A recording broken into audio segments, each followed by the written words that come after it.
Kenapa ramai fan Indonesia bangga kalahkan China? Selepas 38 tahun, Indonesia telah kalahkan China buat kali pertama. Sebelum ini, Indonesia dan juga China bertemu banyak kali tetapi keputusan seri dan juga kalah. And bukan itu saja, buat kali pertama, Indonesia layak ke putaran yang keempat kualifikasi Piala Dunia. Putaran yang keempat kualifikasi Piala Dunia bukan mudah bagi Indonesia, tetapi saya yakin Indonesia boleh pergi ke Piala Dunia. Jujurnya, kalau timnas Indonesia dapat layak ke Piala Dunia, negara-negara ASEAN yang lain memang tentu rasa happy and mereka boleh mencontohi jejak langkah timnas Indonesia. Prospek and tahniah kepada timnas Indonesia. Saya harap timnas Indonesia bisa masuk Piala Dunia. Kenapa negara aku tak diajak main di pusingan keempat Piala Dunia? Media Malaysia dan Vietnam kompak memuji timnas Indonesia. Indonesia buka peluang lebar ke Piala Dunia 2026. Mimpi Cina hancur karena kesalahan kecil. Timnas Indonesia masih lagi ada peluang untuk layak ke Piala Dunia. Jaringan penalti oleh Romeni dah cukup untuk memberi kemenangan kepada timnas Indonesia. Main seperti Marcelino Ferdinand, Martin Paes tak dapat bermain pada perlawanan malam tadi. Sejujurnya perlawanan malam tadi saya nampak ada sedikit improvement daripada timnas Indonesia. Pasukan Indonesia masih lagi ada peluang untuk mara ke peringkat seterusnya asalkan diorang habiskan dalam 4 pasukan terbaik. Pendapat korang, adakah timnas Indonesia mampu meraih kemenangan melawan Jepun nanti?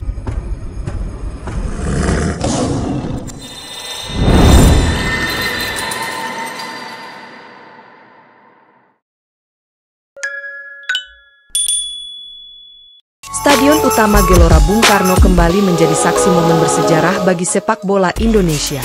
Pada Kamis malam, 5 Juni 2025, skuad Garuda menorehkan kemenangan monumental dengan mengalahkan timnas Cina 1-0 dalam laga krusial kualifikasi Piala Dunia 2026 zona Asia. Kemenangan ini tidak hanya membawa euforia bagi publik tanah air, tetapi juga memastikan Indonesia sebagai satu-satunya wakil dari kawasan ASEAN yang berhasil menembus putaran keempat kualifikasi. Gol semata wayang dalam laga syarat tekanan itu dicetak oleh striker andalan Indonesia, Ula Romeni, tepat pada menit ke-45. Sebuah penyelesaian tenang yang mencerminkan kelas seorang striker modern. Romeni menunjukkan bahwa dirinya bukan hanya predator di kotak penalti, tetapi juga simbol kebangkitan sepak bola Indonesia. Kemenangan ini menempatkan Indonesia di jalur sejarah. Untuk pertama kalinya, negara dari Asia Tenggara melangkah hingga putaran keempat kualifikasi Piala Dunia, suatu capaian yang belum pernah diraih oleh negara-negara seperti Thailand, Vietnam, atau Malaysia. Media dan publik sepak bola regional pun angkat topi. Pandit sepak bola Malaysia, Safe Sali, mantan striker tim nasional, memberikan pujian tulus. Apa yang dilakukan Indonesia hari ini luar biasa. Mereka bermain disiplin, tak gentar menghadapi tekanan, dan pantas menang. Gol Romeni menunjukkan kelas dan ketenangan. Ini adalah sinyal bahwa sepak bola ASEAN bisa bersaing di level atas, ujarnya. Pujian juga datang dari media Malaysia yang menyoroti ketajaman taktik serta semangat juang skuad Garuda. Mereka menilai bahwa strategi Patrick Kluivert terbukti efektif meredam serangan Cina dan mengatur ritme pertandingan.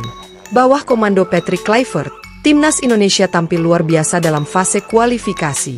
Dari pertandingan ke pertandingan, peningkatan performa terlihat nyata. Dengan kemenangan ini, Indonesia tinggal menanti hasil dari laga Bahrain versus Arab Saudi. Jika Bahrain mampu menang, maka Indonesia dipastikan lolos langsung ke putaran ketiga, membuka jalan lebih lebar menuju Piala Dunia. Di sisi lain, kekalahan dari Indonesia menjadi akhir tragis bagi timnas Cina. Skuad asuhan Branko Ivankovic dipastikan tersingkir setelah hanya mampu mengoleksi 6 poin dari 9 laga, hasil dari 2 kemenangan dan 7 kekalahan. Meski mereka masih menyisakan 1 pertandingan melawan Bahrain pada 10 Juni, hasil itu tak akan mengubah nasib mereka. Tak bisa dipungkiri, lebih dari 70.000 supporter yang memadati Stadion Utama Gelora Bung Karno memberikan suntikan semangat luar biasa. Koreografi spektakuler dan yel-yel penuh semangat mengiringi perjuangan skuad Garuda sepanjang pertandingan. Sorak-sorai supporter menjadi energi tambahan yang membakar semangat para pemain di lapangan. Atmosfer di GBK malam itu bahkan menarik perhatian Presiden FIFA, Gianni Infantino, yang memuji atmosfer dan dukungan supporter Indonesia sebagai salah satu yang terbaik di dunia. Tidak heran jika suasana GBK kembali viral di berbagai platform media sosial dan diberitakan oleh media internasional. Performa Ula Romeni patut mendapat sorotan tersendiri. Dalam 3 pertandingan terakhir, ia selalu mencetak gol, saat Indonesia kalah 1-5 dari Australia, serta kemenangan 1-0 atas Bahrain dan Cina. Ketajamannya bukan hanya soal statistik, tetapi tentang bagaimana ia menjadi penentu hasil dalam laga-laga krusial. Gaya bermain Romeni yang penuh determinasi, diimbangi dengan kemampuan teknis dan naluri mencetak gol tinggi, membuatnya kini dielu-elukan sebagai pahlawan baru sepak bola Indonesia. Bahkan, media asing mulai menyoroti potensi Romeni untuk berkiprah di liga-liga top Asia atau bahkan Eropa. Pujian terhadap Indonesia tidak hanya datang dari Malaysia. Media Vietnam, Soha VN, menulis dengan nada kagum namun getir, Indonesia buka peluang lebar ke Piala Dunia 2026, mimpi Cina hancur karena kesalahan kecil. Mereka menyoroti bagaimana kesalahan bertahan Cina di ujung babak pertama dimanfaatkan dengan sempurna oleh Indonesia, dan bagaimana satu momen kecil bisa mengubah segalanya. Vietnam dan Malaysia sepakat bahwa Indonesia kini telah menjelma menjadi kekuatan baru di Asia Tenggara. Bahkan, beberapa pihak di Malaysia menyatakan antusiasme untuk mengikuti kiprah Indonesia di putaran selanjutnya. Bagi mereka, apa yang dicapai Indonesia adalah inspirasi dan bukti bahwa negara-negara ASEAN punya potensi besar. Dengan hasil ini, Indonesia mengukuhkan posisinya di grup C dan melangkah ke ronde keempat. Namun perjalanan belum usai.